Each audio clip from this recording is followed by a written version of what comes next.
10ஆம் வகுப்பு கணிதம் அலகு 4 வடிவியல் அலகு பயிற்சி 4 முதல் கணக்கு பார்க்குறோம். கொடுக்கப்பட்ட படத்தில் BD செங்குத்து AC மற்றும் CE செங்குத்து AB எனில் முக்கோணம் AEC வடிவொத்தவை முக்கோணம் ADB மற்றும் இரண்டாவது நிபந்தனையில் CA/AB = CE/DB என நிரூபிக்கவும். கொடுக்கப்பட்டிருக்கக்கூடிய வரைபடத்தில் இரண்டு செங்கோண முக்கோணங்கள் இருக்கு. AEB அப்படிங்கிற ஒரு செங்கோண முக்கோணம், ADB என்ற இரண்டு செங்கோண முக்கோணங்கள். அந்த இரண்டு செங்கோண முக்கோணங்களையும் எடுத்துக்கிறோம். இரண்டு முக்கோணங்களும் வடிவத்த முக்கோணம்னு காட்டுறதுக்கு AA விதிப்படி இரண்டு கோணங்கள் சமம் அப்படின்னு சொல்லிட்டு அப்படின்னா இரண்டு முக்கோணமும் வடிவத்தவைன்னு சொல்லிடலாம்.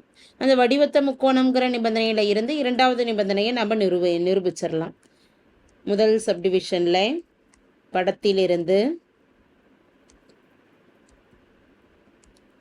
முக்கோணம் AEC மற்றும் முக்கோணம் ADB இரண்டு செங்கோண முக்கோணத்தை எடுத்துக்கிறோம். இந்த செங்கோண முக்கோணத்தில் 90 டிகிரி இருக்கக்கூடிய கோணமானது கோணம் AEC என்பது 90 டிகிரி. அதே போல் கோணம் ADB ஆனது 90 டிகிரி பொதுவாக இருக்கு. இரண்டு முக்கோணங்கள்லையும் A என்ற கோணமானது பொதுவான கோணமாக அமையுது. அப்போ அதை எழுதிக்கிறோம்.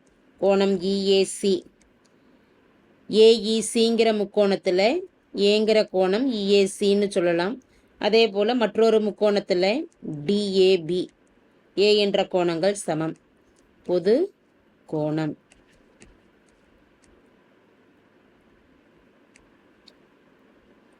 இரண்டு கோணங்கள் சமமாக இருக்கிறதுனால இரண்டு முக்கோணங்களும் வடிவத்த முக்கோணங்களாக அமையும். therefore முக்கோணம் AEC வடிவத்தவை முக்கோணம் ADB என்ன நிபந்தனைப்படி? AA விதிப்படி இரண்டு முக்கோணங்களும் வடிவத்த முக்கோணங்களாக அமையுது. இரண்டும் வடிவத்தவையாக இருக்கிறதுனால அதனுடைய ஒத்த பக்கங்களின் விகிதங்கள் சமமாக இருக்கும். அதை தான் நம்ம இரண்டாவது நிபந்தனையில் நிறுவுறோம். முக்கோணம் AEC வடிவத்தவை முக்கோணம் ADB என்பதால் AE/ADக்கு சமம். அதே போல் EC/DBக்கு சமம். AC/ABக்கு சமம். ஒத்த பக்கங்களின் விகிதங்கள் சமமாக அமையும்.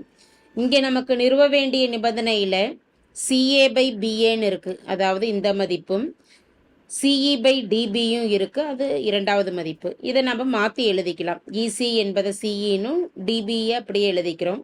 AC என்பதை CA = என்ன நிறுவனமோ அந்த வடிவத்தில் எழுதிக்கிறோம்.